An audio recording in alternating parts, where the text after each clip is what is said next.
મહાકાલ શિવના શ્રી ચરણ કમલમાં કોટી કોટી દંડ પ્રણામ સાથે ઉપસ્થિત સર્વ વડીલગણ, તેમના ચરણોમાં વંદન, સર્વ આમંત્રિત મહેમાનો, સર્વ ભક્તજનો, સર્વ સાથી ભાઈઓ બહેનો, સૌના હૃદય સ્થાને વિરાજમાન પરમ ચૈતન્ય રૂપ પરમાત્માને વંદન.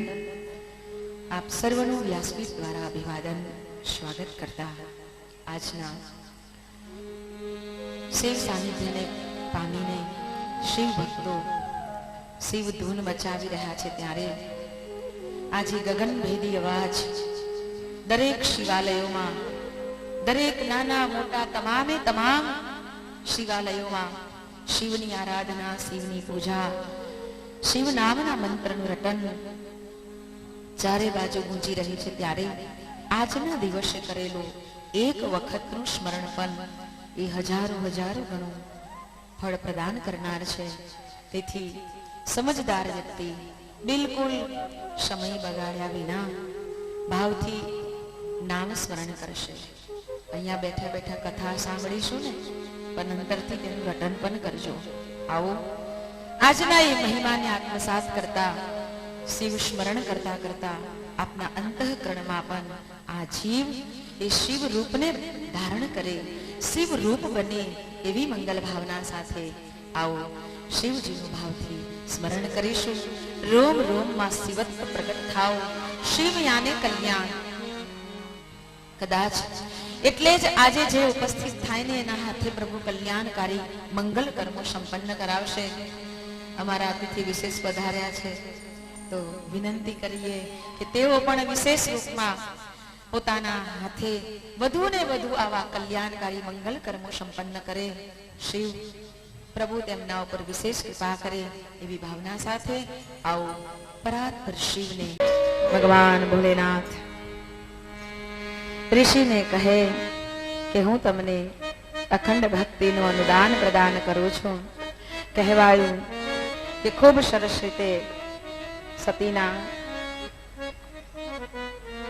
સાથે રહી અને શિવજીએ કથા શ્રવણ કરી, ભક્તિનું અનુદાન આપ્યું, અને હવે શિવજી પાછા પોતાના ધામ તરફ પ્રયાણ કરે છે. કહેવાયું છે કે શિવજી જ્યારે કૈલાશ ઉપર નીકળી રહ્યા છે, જતા જતા રસ્તામાં ત્રેતાયુગનો સમય છે. જેની કથા સાંભળીને આવ્યા એ જ ભગવાન રામ લીલા કરી રહ્યા છે. પરંતુ પ્રભુની લીલા તો જુઓ, સીતા માતાને રાવણ લઈ ગયો છે. ભગવાન રામ સીતાની શોધ માટે નીકળ્યા છે. રામ અને લક્ષ્મણ સીતા માતાની શોધ માટે નીકળ્યા છે. એક એક પાન પત્તે વૃક્ષોને, જંગલના હરણાઓને, પશુ પક્ષીઓને રડતા રડતા પૂછી રહ્યા છે, તમે મારી સીતાને જોઈ છે? તમે મારી સીતાને જોઈ છે? રડતા રામને સીતે સીતે સીતે કટીને ઝૂરતા જોઈ અને સ્વયં અખિલેશ્વર ત્રિભુવનનાથ ભગવાન ભોલાનાથ પ્રભુ રામની આ લીલાને જોઈને ગદગદિત થયા. બે હાથ જોડી અને રામને વંદન કરવા લાગ્યા. અરે વાહ, જેની કથા સાંભળીને આવ્યો એ કથા મારી સફળ થઈ ગઈ. રામ તો લીલા કરી રહ્યા છે અને મને રસ્તામાં એમના દર્શન થઈ ગયા. રામના દર્શન કરીને ભગવાન શિવ તેમને વંદન કરે છે. પણ ભગવાન શિવને વંદન કરતા જોઈને સતી વિચાર કરે, આ ભોળો તો હાવ ભોળિયો છે અને કઈ ખબર પડતી નથી. આ પોતાની બૈરી ખોવાઈ ગઈ અને એને હોદવા માટે રડતા આ સામાન્ય માણસને જોઈ અને પાછા એને વંદન કરે. એટલે સતી એને જોઈ જોઈને કહે, અરે પ્રભુ, આવા ગાંડા શું બનો છો? આ શું કરો છો તમે? શિવજીએ કહ્યું, સતી, જેની કથા સાંભળીને આવ્યા ને એ રામ તો જો લીલા કરી રહ્યા છે. આ રામ? હા, આ રામ છે. કોણ રામ? કારણ કે સતીએ કથા નથી સાંભળી. કથામાં જેટલા બેસે એ બધા જ કથા સાંભળે એવું નહીં હો.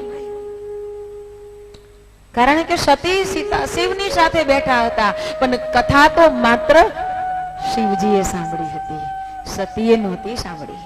કારણ કે પહેલી જ વખત ઋષિના દર્શન કરતાની સાથે જ સતીએ અનુમાન બાંધી લીધું હતું કે આ આવો ગાંડા જેવો, આ ધૂળમાં બેસવા વાળો ધૂળમાં રગદોડાઈ ગયો, અમારા પગમાં પડી ગયો, એ વળી શું કથા કરવાનું. એટલે કથામાં ધ્યાન સતીનું નહોતું, એટલે કથા એને સાંભળી જ નહોતી. પણ મારા ભોલાનાથ કે જેને કેટલી એક ચિત્તે શાંત હૃદયે પોતાના હૃદયમાં રામને રાખી અને કથા સાંભળી હતી, અને એટલા માટે શિવ રામને ઓળખી શક્યા. જે કથા પ્રેમથી શ્રવણ કરશે ને એને શિવના દર્શન થશે. આપણે શિવ ક્ષેત્રમાં રહીએ છીએ. આ એ પવિત્ર ધામ છે, સંગમ તીર્થ છે. મહીસાગર, મહી નદીનો પ્રાદુર્ભાવ એમને એમ નથી થયો. આ એ સંગમ તીર્થ છે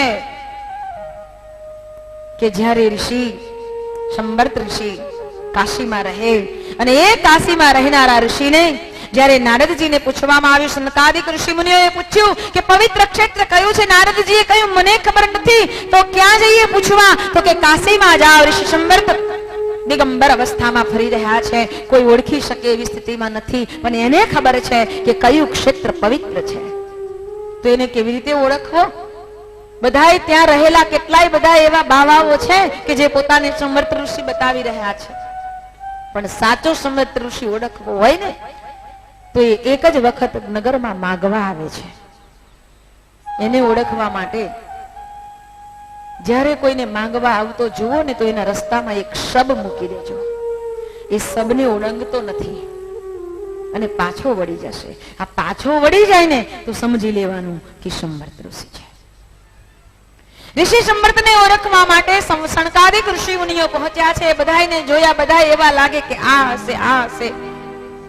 અને ઘણી બધી મથામણ કર્યા પછી જ્યારે એ સંવર્ત ઋષિ કાશીમાં માંગવા આવ્યા છે ને ખબર પડી કે આજ હશે, સબ ગલીમાં મૂકી દેવામાં આવ્યું. સબને જોતાની સાથે સમર્થ ઋષિ પાછા ફર્યા છે. સનકાદિક ઋષિઓએ દોટ મૂકી છે. જલ્દી જલ્દી ઋષિ જંગલ તરફ ફર્યા છે, પણ પકડી પાડ્યા ઋષિને. ઋષિના ચરણ પકડી લીધા છે. સંસારમાં જ્યારે પણ આવા કોઈ ઋષિ મળી જાય ને ત્યારે એના ચરણ પકડીને પૂછી લેજો કે મને એ સત્ય રસ્તો બતાવી દે. અને સંવર્ત ઋષિને પૂછ્યું, બતાવો એવું કયું ક્ષેત્ર છે કે જ્યાં પહોંચ્યા પછી અમે કરેલું સત્કર્મ પુણ્યને ફળદાયી બને. એટલું જ નહીં, જ્યાં ગયા પછી અમારા તમામ પિતૃઓને પણ તૃપ્તિ મળે. એટલું જ નહીં, અમે જન્મો જન્માંતરથી જન્મ લેતા રહ્યા છીએ. ન જાણે અમારા માથા ઉપર બ્રહ્મ હત્યા, બાળ હત્યા, સ્ત્રી હત્યા, કેટલી હત્યાઓના પાપ લાગેલા છે. એ તમામ માંથી બચવા માટે એવા કયા તીર્થ ક્ષેત્રમાં જઈએ? ત્યારે એ સંવર્ત ઋષિએ બતાવ્યું. સાંભળો, પહેલા તો તમે મને એ કહો કે તમને અહીંયા કોણે મોકલ્યા? સનકાદિક ઋષિ મુનિએ કહ્યું કે અમને નારદ ઋષિએ કહ્યું. અને ત્યારે સંવર્ત ઋષિએ બતાવ્યું છે, સત્યવેદ નામના એ રાજા એક મહાયજ્ઞનું આયોજન કરે છે. તમામે તમામ દેવતાઓ, ઋષિઓ, મહાગણો, તમામે તમામ શુભેચ્છકોએ ઉપસ્થિત થઈ અને એવો તો મહાયજ્ઞ કર્યો હતો. અને એ મહાયજ્ઞ કરવાને કારણે આ ધરતી, તમામે તમામ આ ભૂમંડળમાં રહેલી, આ ભુવનમાં રહેલી, 14 ભુવનમાં રહેલી 7 સમુદ્રથી લઈ અને તમામ નદીઓના જલ પણ એ યજ્ઞના કારણે તપવા લાગ્યા. અને તપને કારણે જે વિશેષ રૂપમાં જલનો સ્તોત્ર પ્રવાહ વહેવા લાગ્યો ને, એ જલ સ્તોત્રનો પ્રવાહ વહ્યો, એને મહી નદી કહેવામાં આવે. અને એ મહી નદી એ સારા જલ રાશિનું, સારા બ્રહ્માંડનું એ મૂળ સાર તત્વ છે આ મહી નદી.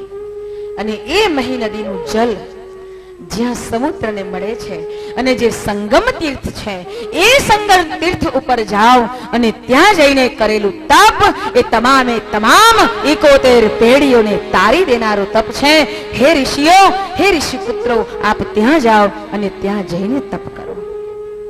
એનું કેટલું મહાત્મય સ્કંદ પુરાણમાં બતાવવામાં આવ્યું છે.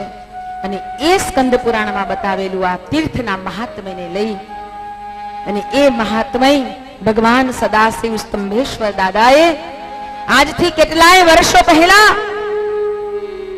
પૂછ્યું છે ક્યારેક સ્વામીજીને કે ક્યાંના છો? આ જીવ ક્યાં પડેલો હતો અને ત્યાંથી ઉઠાવી અને આ દાદો એમને અહીંયા લાવીને બેસાડી દીધા ને કહ્યું કે જાગ અને આ તીર્થનો પ્રભાવ ક્ષેત્રનો વિકાસ કર. અને એટલે સ્વામીજી અહીંયા આવીને બેઠા છે. ક્યાંથી લાવ્યા છે આ જીવને ને કયા બેસાડી દીધો છે. અને તમે જુઓ કે આ તીર્થમાં અહીંયા બેઠા પછી સમય ન બગાડતા વાતો કરવામાં, આનું આમ થયું, પેલાનું પેલું થયું, એ બધું બધાનું જે થવાનું હશે થયા કરશે. અહીંયા બેઠા પછી યાદ કરી શકાય એટલા પિતૃઓનું સ્મરણ કરી લેજો. અહીંયા બેઠા પછી જેટલા શુભ કર્મોનું સ્મરણ થાય એટલું શુભ કર્મોનું સ્મરણ કરજો. તમારા સંકલ્પોને જાગૃત કરજો. અહીંયા બેઠા પછી ભગવાન શિવનું સ્મરણ કરતા રહેજો. જન્મ જન્મના લીધેલા તમામ પાપોમાંથી મુક્તિ મળે ને એ માટે પ્રયત્ન કરજો.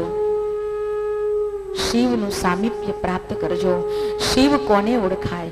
રામ કોને ઓળખાયા? શિવને ઓળખાયા. સતી સાથે હતા એને ન ઓળખાયા. એમ આ પુનિત ક્ષેત્રમાં બેઠા છો ને તો શિવને ઓળખી લેવાય ને એટલી અનુભૂતિ પ્રાપ્ત કરી શકાય ને એવો પ્રયત્ન કરજો. આમ તો શિવ મહાપુરાણમાં બહુ મહત્વ બતાવવામાં આવ્યું છે. ઘણું મહત્વ બતાવવામાં આવ્યું કે કોઈ પણ શિવ ક્ષેત્રમાં તમે 1 રાત્રિ વિતાવો, 2 રાત્રિ વિતાવો અને સૌથી વિશેષ 3 રાત્રિ વિતાવી હોય ને એનું વિશેષ મહત્વ બતાવ્યું. અને એથી વિશેષ કહેવામાં આવ્યું કે જો 7 રાત્રિ આવા ક્ષેત્રમાં વિતાવવામાં આવે ને તો એનાથી આપના તમામ પાપોના પુંજ બળીને ભસ્મ થઈ જાય છે. અને એમાં પણ વિશેષ રાત્રિઓ આપણને અહીંયા રહેવાનો અવસર મળ્યો.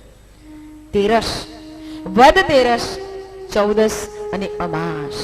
આ 3 દિવસોમાં જો તમે આવા પવિત્ર પુણ્ય ક્ષેત્રમાં આવી ગયા ને તો સમજી લેજો કે જે જીવ આવા 3 દિવસોમાં આવા ક્ષેત્રમાં જાય છે ત્યારે અનાયાસે એ જીવનું પરમ કલ્યાણ થાય છે.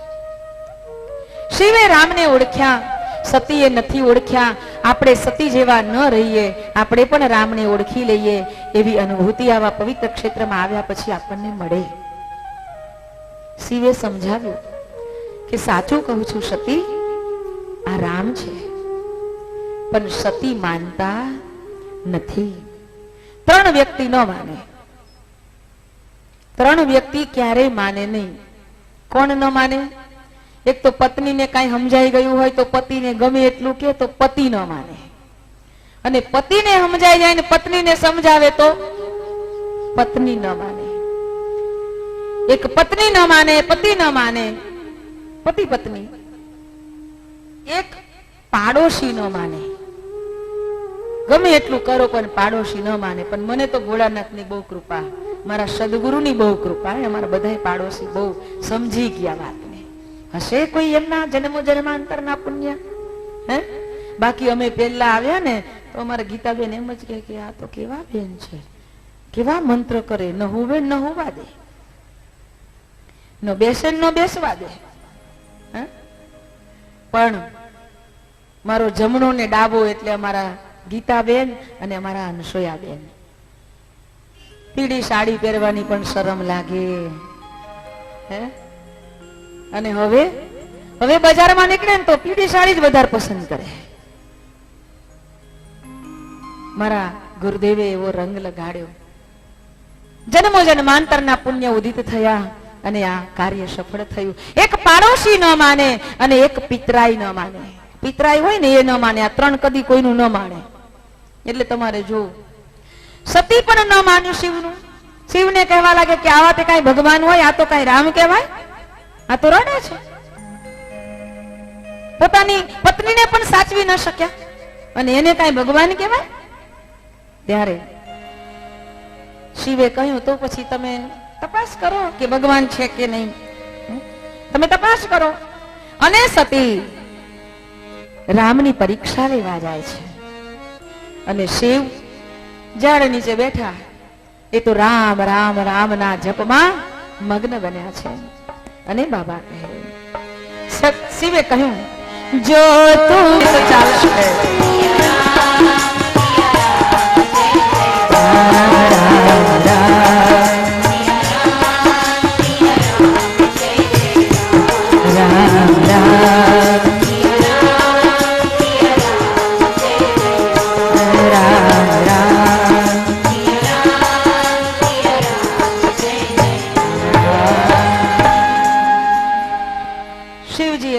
જાઓ, તારા મનમાં સંદેહ હોય તો તું એની પરીક્ષા લેવા જા.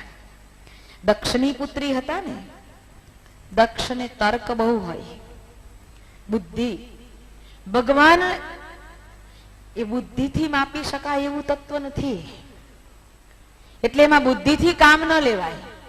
ભગવાન એ તો ભાવનો વિષય છે, શિવ એ શ્રદ્ધાનો વિષય છે.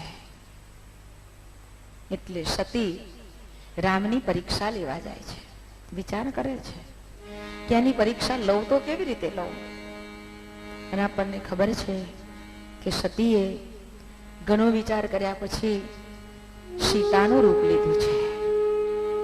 વિચાર કર્યો કે સીતાજીનું રૂપ લઉં ને એમની આગળ ચાલુ એટલે રામ દોડતા આવશે અને કહેશે કે ઓ સીતા, હું તને ક્યારનો શોધું છું, ક્યાં ગઈ હતી, અને મને પકડી લેશે. સતીએ સીતાજીનું રૂપ લીધું છે. રામ જે રસ્તે ચાલી રહ્યા છે એ જ રસ્તેથી સીતાના રૂપે સતી આવી રહ્યા છે. રામે વિચાર કર્યો કે ઓ જગન માતા, આ ભગવતી સતી, આપ મારી સીતાના રૂપે આવી રહ્યા છો મારી પરીક્ષા લેવા માટે. વાંધો નહીં, તો હું પણ જરા મારા પ્રભુતાના દર્શન કરાવી દઉં, હું પણ મારી પ્રભુતા બતાવ. એટલે રામ સતીની સામે ગયા અને વંદન કરીને કહ્યું કે માં, મારા પિતા શંકર ન આવ્યા? જ્યાં પ્રશ્ન કર્યો અને ત્યાં તો સતી અવાક બની ગયા. સતી વિચારવા લાગ્યા કે અરે રે રે, હું તો સીતાનું રૂપ લઈને આવી અને આ તો મને સીધો પ્રશ્ન કરે કે મારા પિતા શંકર ન આવ્યા. હવે સતીને તો ચક્કર આવવા માંડ્યા. તમે જોજો કે ખોટું બોલો ને એટલે ગભરામણ છૂટવા માંડે. ગમે એટલું મનથી વિચાર્યું હોય કે ગમે તે થાય ને, પણ અહીંયા આપણે આવું જ કહેવાનું છે, ખોટું બોલવાનું છે. ખોટું બોલો ને ત્યારે ગભરામણ થાય. એમ સતીને ગભરામણ થવા લાગી કે હવે આને શું જવાબ આપો.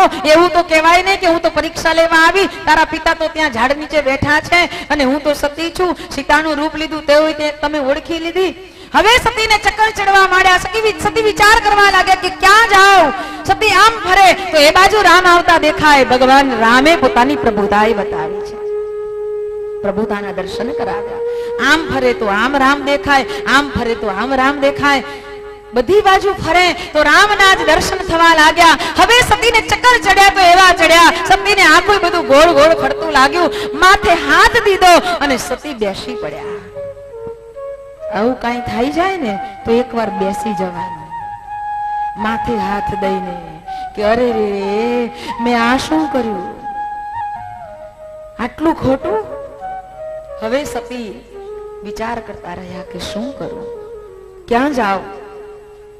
અને મને શંકર પૂછશે, શિવ પૂછશે કે પરીક્ષા લઈ આવ્યા અને કેવી રીતે પરીક્ષા લીધી એવું પૂછશે તો, અને હું જો એમ કહીશ કે મેં સીતાનું રૂપ લીધું હતું તો મારા શિવને ખૂબ દુઃખ થશે. હવે સતીને પશ્ચાતાપનો પાર નથી. હવે પશ્ચાતાપનો પાર નથી. પણ શિવજી પાસે સતી જાય છે. ખોટું થયું હોય કે ખોટું કામ કર્યું હોય અને ખોટું કામ કર્યા પછી તમે ઘરે જાઓ ને એટલે ઘરનો ઉમરો આવે ને ત્યાં બીપી વધી જાય. ખોટું કરીને આવે ને એટલે ત્યારે બીપી વધે. એમ સતીનું બીપી વધ્યું કે હવે મને પૂછશે કે શું પરીક્ષા લીધી, હવે મારે શું કહેવાનું. અને શિવજીએ પૂછ્યું છે, સતી પરીક્ષા લઈ આવ્યા? કેવી પરીક્ષા લીધી? અને ત્યાં સતી ફરી ખોટું બોલ્યા. સતીએ કહ્યું, हो कुछ ने परीक्षा ली नहीं गोसाई, कि नहीं प्रणाम तुम्हारी शिनाई.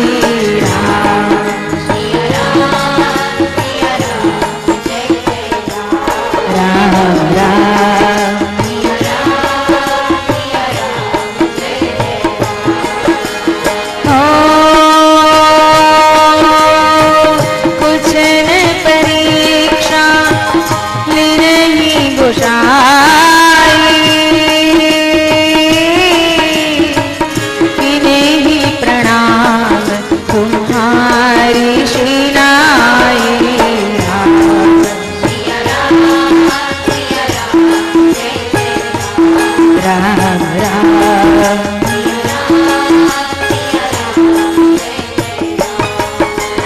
नमः शिवाय नमः शिवाय नमः शिवाय नमः शिवाय नमः शिवाय नमः शिवाय हर हर भोले नमः शिवाय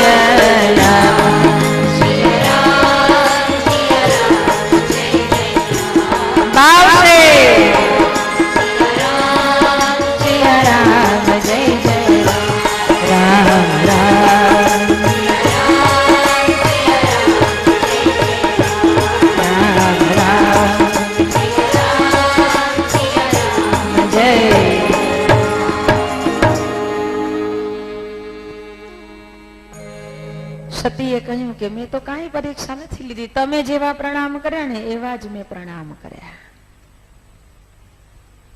7 વખત સતીએ ભૂલો કરી છે, પણ શિવજીને લાગ્યું કે આના બોલવામાં કઈ બરાબર સરખું લાગતું નથી, એટલે કઈક તો દાળમાં કાઢવું છે. શિવજી ધ્યાનસ્થ બન્યા છે ને જોયું તો સતીએ સીતા માતાનું રૂપ લીધું છે અને શિવજીના ભીતરની અંદર સતી પ્રત્યે એવો ભાવ જાગ્યો કે જેને મારી માનું રૂપ લીધું, હવે માનું રૂપ લીધું હોય તો હવે આની સાથે મારે ગ્રહસ્થ ચલાવાય નહીં. અને મનોમન શિવજીએ સંકલ્પ કર્યો છે, સતીનો ત્યાગ કર્યો છે. અને જ્યાં સતીનો ત્યાગ થયો ત્યારે ભુવનના તમામ દેવતાઓ જય જયકાર કરવા લાગ્યા. જય હો ભોલે, જય હો ભોલે, આપનો સંકલ્પ સિદ્ધ થાઓ, આપનો સંકલ્પ સિદ્ધ થાઓ. જ્યાં જય જયકાર થવા લાગ્યો, શિવે પોતાના મનમાં કરેલા સંકલ્પને કારણે શિવના સંકલ્પને દેવતાઓએ વધાવ્યો છે. મંગલ વચનો ઉદ્ગારિત થયા છે, આકાશવાણી થઈ છે. અને આ આકાશવાણીને સાંભળતા સતીને વિચાર આવ્યો કે નક્કી શિવજીએ કોઈ શુભ સંકલ્પ કર્યો છે. શું સંકલ્પ કર્યો હશે? શિવજી વિચાર કરવા લાગ્યા કે સતીનો ત્યાગ થઈ ગયો છે અને દેવતાઓએ પણ એનો જય જયકાર કર્યો છે. હવે આ સંકલ્પ તો મારે નિભાવવાનો છે, સતીનો ત્યાગ. પરંતુ અત્યારે હું રસ્તામાં એને કહીશ કે મેં તારો ત્યાગ કર્યો છે તો સતી દુખી થશે. કેટલું ધ્યાન રાખે છે શિવજી.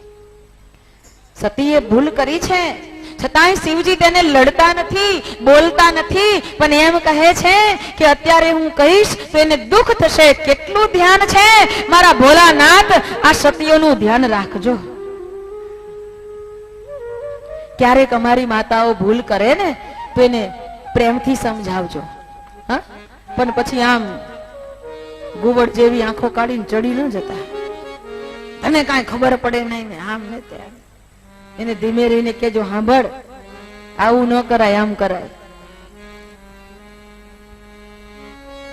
શિવે વિચાર કર્યો કે અત્યારે મારે નથી કેવું, કારણ કે લાંબો રસ્તો છે. આખા રસ્તે સતી કેટલા દુખી થશે અને મારી બાજુમાં સતી દુખી ચાલે તો મારાથી સહન ન થાય, કારણ કે ભોળોનાથ ખૂબ કરુણા સાગર છે, દયા નિધાન છે, દયાળુ છે. એ કોઈને દુખી જોઈ શકતો નથી.